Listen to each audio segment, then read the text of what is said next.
Ned Cobb was a tenant farmer living in Tallapoosa County, Alabama, who joined the Sharecroppers Union in 1931 to fight for justice for black people and against exploitation by white landowners. He had been fairly successful as a farmer, an extraordinary achievement for a black man in rural Alabama. In a series of interviews in 1969 conducted by Theodore Rosengarten, a Harvard scholar, Cobb told the remarkable story of his life. Rosengarten's book, All God's Dangers, The Life of Nate Shaw, detailed many of Cobb's life experiences. Nate Shaw was a pseudonym for Cobb. White people don't like to see too much. White people was afraid the money would make him act too much like his old man.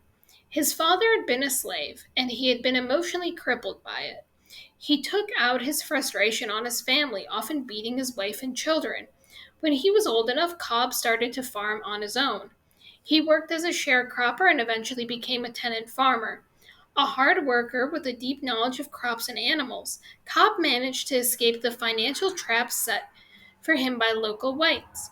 They extended credit to him, hoping he would fail so they could claim all his possessions and force him to work for them.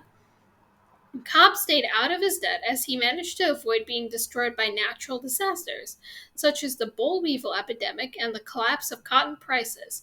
All God's dangers, he said, ain't white men. In 1931, Cobb was profoundly impressed by the arrival of the Communist Party in the cotton fields of Alabama.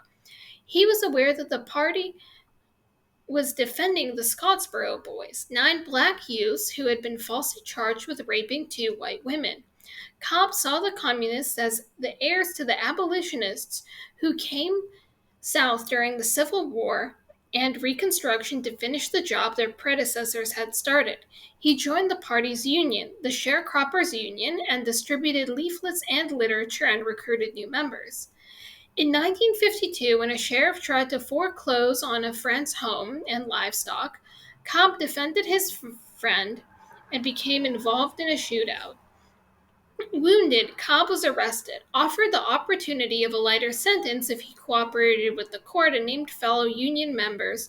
Cobb refused and was sent to jail for 13 years. He lived long enough to see the triumph of the civil rights movement.